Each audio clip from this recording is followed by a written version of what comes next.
Eu quero recompor esse Estado. Eu vim aqui, inclusive, para pedir a ajuda de vocês. Nós precisamos recompor esse Estado. Eu preciso da ajuda de vocês para que eu tenha uma proposta tributária forte, fundamentada, baseada em quem conhece. E eu queria realmente que a gente fizesse uma verdadeira cruzada para quebrar essa muralha. Eu tenho feito pesquisas de qualidade. É uma pesquisa muito curiosa, porque põe-se numa mesa pessoas de uma determinada classe social, de uma determinada idade, enfim, uma espécie de um bloco homogêneo da população. Se fica atrás de um vidro em que a gente vê, mas não é visto, né?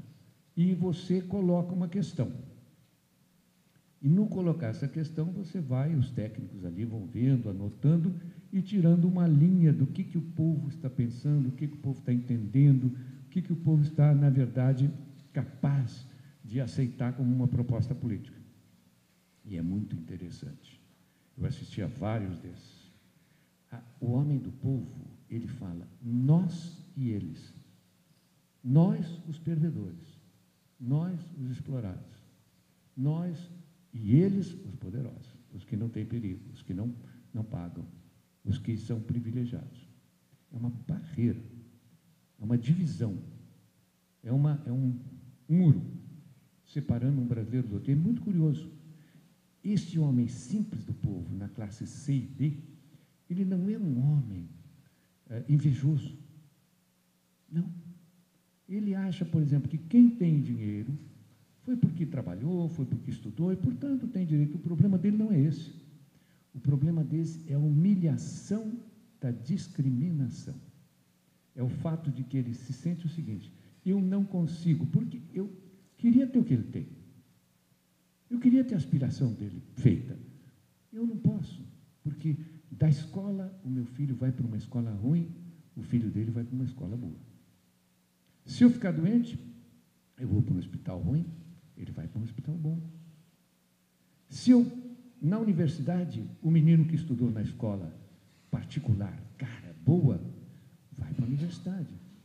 O meu filho que estudou na escola primária, na escola secundária do Estado, que é uma escola ruim, de má qualidade, uma escola que tem que lutar, como esta aqui está lutando, para ver se consegue uma remuneração razoável, aí o meu filho perde.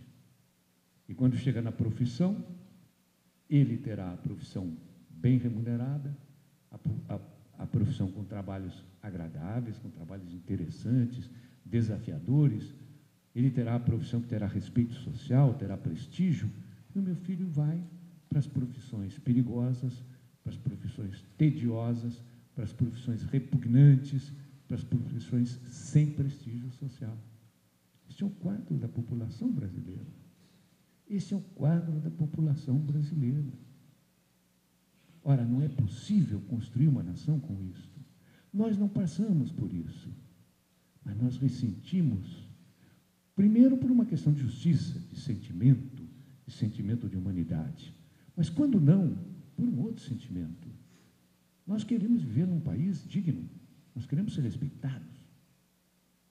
E quando a gente chega num país em que a maioria da população vive essa condição, como é possível você construir instituições sólidas? Como é possível você superar essa cultura do favor? Como é possível você realmente enfrentar esta oligarquia atrasada?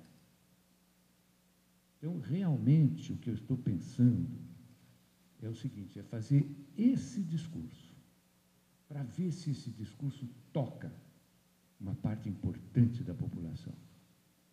Eu sou um homem habituado a campanhas políticas, e essa não é a primeira, talvez seja a 10ª, a 50ª que eu faço.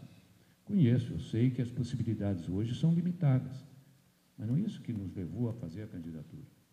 O que nos levou à candidatura é o desejo de que este debate eleitoral não seja um debate mentiroso. Aqui está proposto taxa de crescimento de 7%. A pergunta é, crescimento para quem? Para quem? O Zé Serra, quando era de esquerda, porque, infelizmente, no Brasil, a gente tem que dizer o seguinte: o Seito ainda é de esquerda, porque o Zé Serra já foi de esquerda.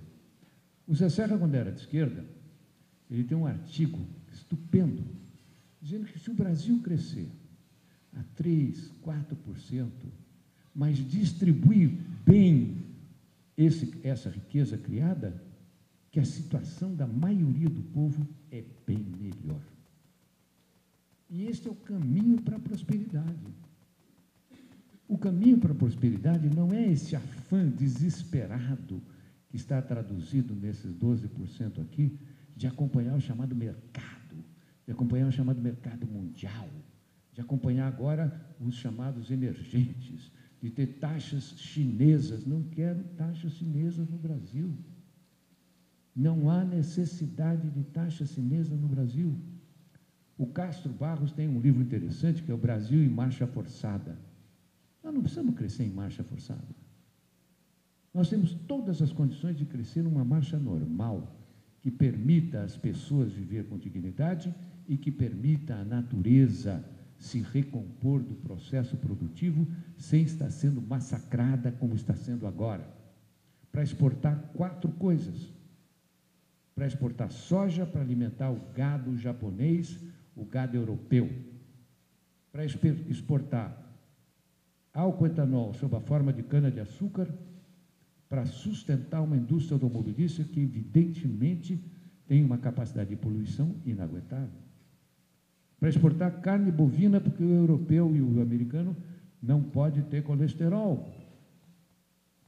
E para exportar celulose, pasmem, para fazer o quê?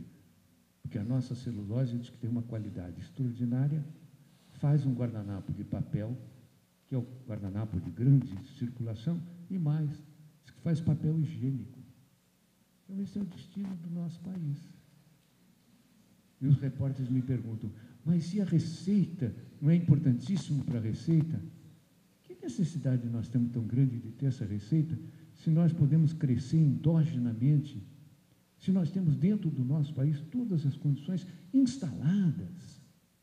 Nós temos uma indústria que ficou para trás a partir de 90, mas que em 80 estava no estado da arte e que, portanto, é capaz de produzir os bens e serviços que interessam à imensa maioria da população.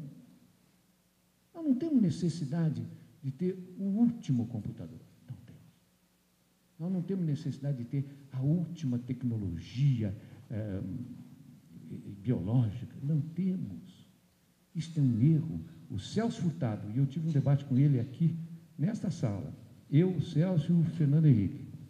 O Celso Furtado dizia o seguinte, que o brasileiro é muito curioso, porque ele não tem nem uma apreensão correta das suas possibilidades, entendeu?